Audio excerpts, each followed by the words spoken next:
Hey everybody, I thought I would make a brief video and discuss the books that I'm currently reading. The first one, the most recent one that I've only gotten a little ways into, is The Idea of Israel by Jason Staples.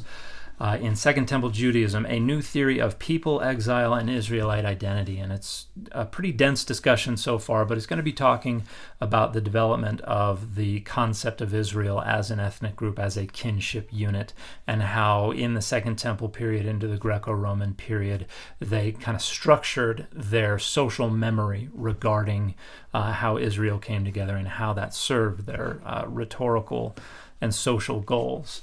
A book that I got a while ago and I need to revisit, I haven't cracked it open for a few months, is Rethinking the Dates of the New Testament by Jonathan Bernier, which is going to make the case that critical scholars should push back the dating of the composition of the text of the New Testament by around 40 years for most of the texts.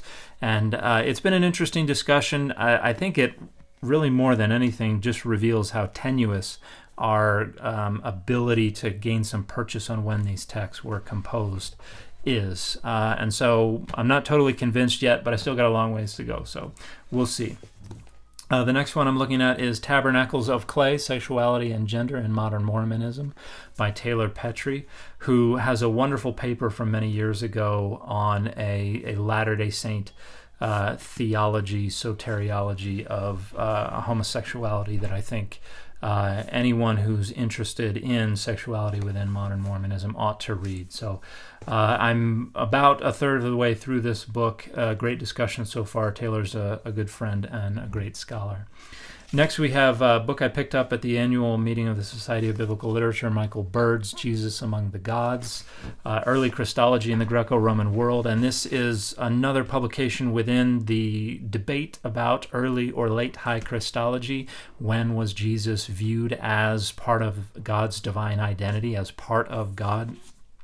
And Mike is on the early high Christology club with folks like Larry Hurtado and Richard Bauckham, and it's going to argue here for moving the pendulum back towards taking ontology in early Christianity more seriously.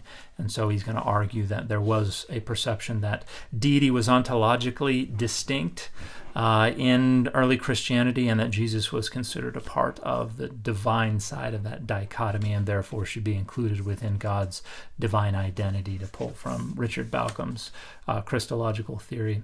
The next one is Harvey Whitehouse, The Ritual Animal, which is a wonderful book. A lot of this stuff has been published in a number of other places, and this kind of brings it all together. This falls within the broader field of the cognitive science of religion.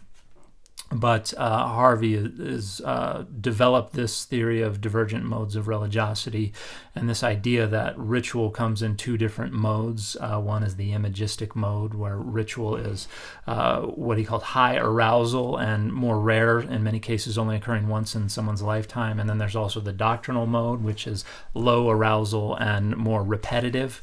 And he talks in this book about how these two different modes of religiosity interact with each other to generate social cohesion, pro-sociality. So if you're interested in the cognitive roots of ritual, as well as in the fact that ritual is not something that's limited to the religious dimension, but is something that pervades all aspects of human sociality, I would highly recommend picking up this book. And then the last one I also picked up at the annual meeting of the Society of Biblical Literature. I have yet to begin, but I'm looking forward to, is Jonathan Adler's The Origins of Judaism, an archaeological historical reappraisal, where Adler is going to make the case that we don't really see the development of Judaism as we understand it today as a group that lives by, that adheres to, and enforces the legislation of the Torah until around the 2nd century BCE. That's when we start to see indications that it is widely known, widely lived, and widely enforced. And this book has gotten some attention recently, and I've had some questions about it, and I haven't cracked it open yet, but I'm looking forward to getting into it as soon as I can. So if there's something of interest in there for you, I hope you'll go at least do a little more research on these books, if not pick them up. Some of these are pretty dense, but the discussions are very good, and I think there's a lot to learn in them. So I hope that was interesting or helpful for y'all, and I will see you around.